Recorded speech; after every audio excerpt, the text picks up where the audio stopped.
Do you ever feel nostalgic for the feeling of sitting in the very back seat of a station wagon, watching the world uniquely drift by in reverse? These cars, with their endlessly long bodies and distinctive wood paneling, were once the heart of every American family, the vehicles that carried dreams on countless road trips.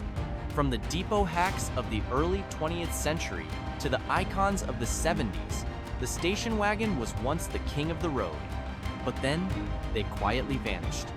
What caused a legend to recede into the past? Join us as we explore the journey from the peak of glory to being forgotten, where every station wagon tells the story of a changing America. Our story begins right here with the vehicles that served the train stations. Let's turn back time to the 1910s, when railroads were the arteries of transportation.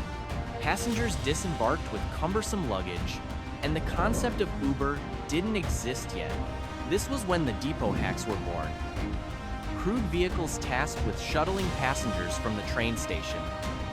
Essentially, they were modified trucks fitted with wooden benches and space for luggage. The pioneer Henry Ford sold the Model T chassis for $700 to small workshops, allowing them to hand-build the wooden bodies themselves. Over 500 car companies across America joined this game. Though they lacked a refined beauty, these depot hacks laid the first foundation stone for the station wagon legend. The name station also originated from here. They were a symbol of an era when America craved faster, more convenient travel, sowing the seeds for a family icon the world would never forget. And then, from that initial idea, the first official station wagon was born. By 1929, the idea of a station wagon was no longer just a concept. The Ford Model A debuted, and it was the first model to officially bear the name station wagon. Gone was the clumsiness of the depot hack. The Model A was a complete commercial product, combining Ford's durable chassis with an exquisitely crafted wooden body. With a reasonable price tag, it quickly won over families and small businesses. Imagine a vehicle that could carry people and flexibly transport goods, gliding smoothly along the country roads of America.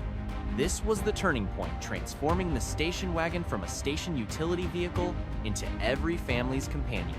Although the wooden body still required meticulous maintenance, the Model A left a deep impression, promising comfort and versatility. From here, giants like Chevrolet and Chrysler began to take notice, preparing for the heated competition ahead. The game began to change when steel entered the picture. In 1935, Chevrolet created a major surprise when it launched the Carryall Suburban, the first station wagon with an all-steel body. By abandoning wood, which was prone to rot and needed careful upkeep, Chevrolet offered superior durability. But surprisingly, the American public at the time was still enamored with the beauty of the wooden body, which was seen as a symbol of luxury. Therefore, the Carryall Suburban wasn't an immediate success, but it foretold the future.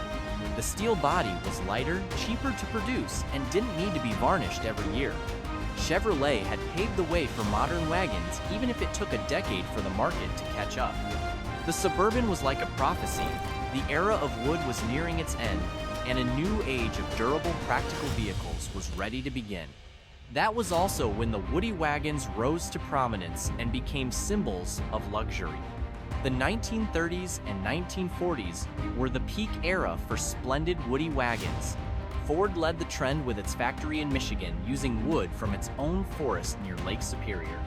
Just imagine the intricately carved wooden bodies were like works of art, and they cost even more than regular sedans. The Ford Woody Wagon 1936 was a shining star, exuding an air of nobility.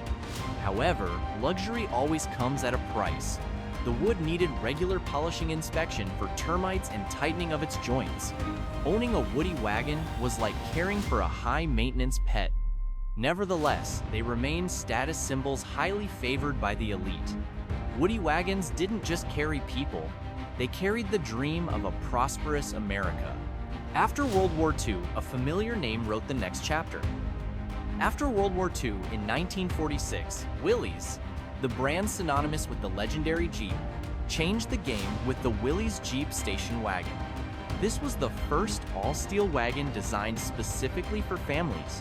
But interestingly, to retain the familiar look of luxury, they painted a wood grain pattern onto the steel body. With 7 seats, it won over American families during the baby boom population explosion.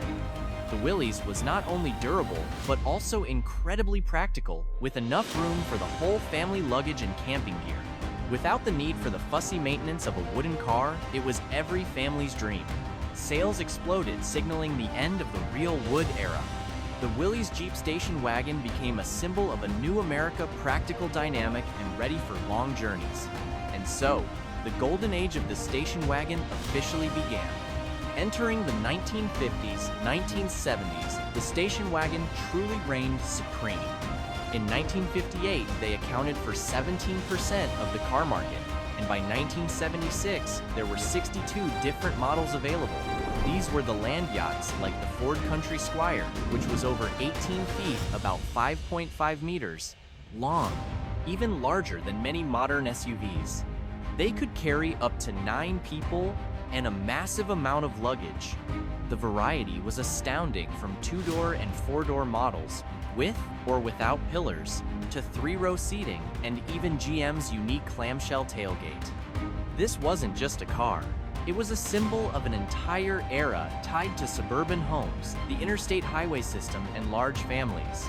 Sales peaked in 1970 with 972 212 units sold. However, few suspected that beneath this glory, trouble was already brewing. But more than just a car, the station wagon was a piece of American memory. The station wagon was the American family's mobile headquarters. In the 1960s, they took the whole family to baseball games, on camping trips, or to visit grandma in a faraway state. The Oldsmobile Vista Cruiser impressed with its glass roof, like a spaceship's cockpit, while the Buick Sport Wagon boasted a powerful V8 engine.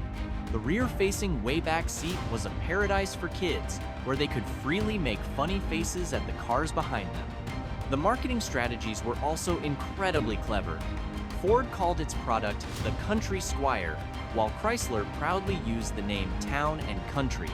The faux wood vinyl on the side was like a declaration of success. The wagon is a memory, an indispensable part of an optimistic America, where family was everything. Everything was fine until the gas price storm hit. In October 1973, the nightmare known as the oil crisis struck. The price of gasoline quadrupled.